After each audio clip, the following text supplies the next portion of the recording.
internationale. abonné leen ci suñu chaîne YouTube ngir jot saa su nekk ay xibaar yu wér te wóor aju ci réew mi ak ci bitim réew. président ñu des ak politique gi ak li ñenn ci askan wi notamment aussi opposition bi tuddee ay détenus politiques. dégg nañ ci xutba politique amul Sénégal non loolu mënuma bàyyi ñëw. baal ma continuer par rapport ak l'intervention des islamologues par exemple il y a certains imams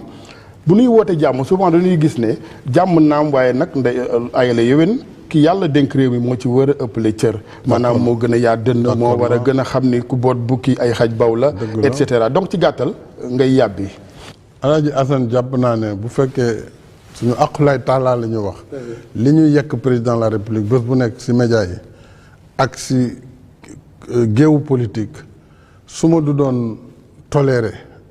ak di yàbbi lu bëri kon dana doon metti lool ndax ñu nit ay borom njaboot lañu ay citoyen lañu tout simplement dañu am ay droit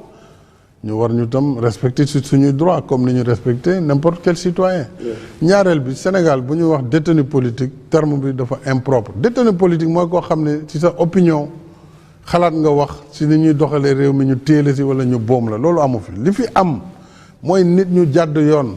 violer yoon taal yàq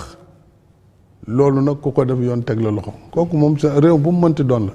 te nag bu kenn jàpp ne ay affaire droit de l'homme ak ay leneen fu mu mënti jógee ci bitim réew mën na tax ba ku jàdd yoon def loo xamante ne méngoowul ak li charte réew mi wax yoon da nga jàkkaarloog moom ce qui est normal donc loolu du affaire droit de l'homme du affaire détenu politique détenu aussi benn délit de presse amu fi parce que léeg-léeg ñu naan journaliste yi gis ngeen amu fi benn journaliste boo xam ne ci bind bu mu bind rek lu dul sa mbind ma wala wax ja nga def ci loo xamante ne méngoowul ak éthique journalistique mais Sénégal dëgg-dëgg ku ne xam na ne démocratie la sinon ñun bu ñu dundoon démocratie foog nga ne yi am fi mën na continuer di am ci réew mi nit ñi di def lu leen neex bés bu ne di saaga ku leen neex du président la ñu xool du généraux yi du magistrat yi du lu leen neex ñu wax loolu bu dul loon ràññee ak di jiital yërmande yaakaar naa ne kon dana doon gën a métti. malgré yéen te nag bu ñu fàtte nag. ni réew mu mënti doon ci àdduna bi yor na li nga xam ne mën na ko permettre mu doxal réewam ci ni ko charte réew ma waxee. loolu kenn waru ko umpale. waaye boo gisee. c'est une menace toujours du menace man du ma dox di menacer mënu ma nekk président bi pare di menacer. du menacer wu ma damay fàttali nit ñi bu ñu parce que Sénégal dañuy jaawatle ku bëgg jàmm. ak di jox jàmm dañ koy jaawatle léeg-léeg ak xëy na ku ragal wala ku amul capacité faire face loolu la rek damay attirer attention dañu xam ne réew mu mënti doon laa wax de waxuma Sénégal am na capacité défendre li nga xam ne mooy charte réewam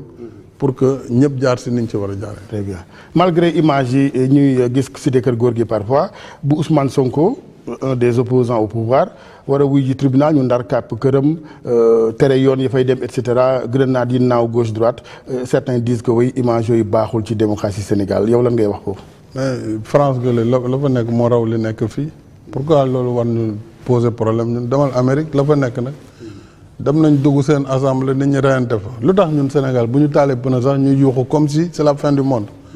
adduna moo mel noonu parce que adduna moo changé doxalin yi changé jumtukaay yi changé réseaux sociaux yi dugg jafe-jafe yi bare donc violence bi tam bare donc loolu bu amee ala kulli leen ki nga xam ne moom rôle am mooy fexe ba réew mi jàmm di ci dox day dox kem kàttanam ngir débordement bañ a am loolu la ñuy wax toujours rek la gestion de l'ordre public bu fekkee nag nit ki wala boog situation bi ñu jànkonteel gis nañ ne bu ñu ko bàyyee mu dem dina indi fitna wala boog bu ñuy réagir la muy indi ci yàq moo raw dañu anticiper loolu c'est le principe de précaution mais loolu waa police waa gendarmerie seen liggéey la du liggéeyu président de la république donc ñoom ay hommes de loi lañu ñoom seen mission mooy ñu xool chaque situation nan lañ ci war a taxawee te dañ ko jàng seen responsabilité la dañ leen di fay ngir loolu mooy seen liggéey ni nga nekkee journaliste tey di ma interroger ni ma nekkee président la di doxal ñoom loolu mooy seen métier ñi juge bi nekkee fële di àtte donc kenn ku ne ak lay sa wareef kenn ku ne bu doxalee wareefam yaakaar naa ne coow du am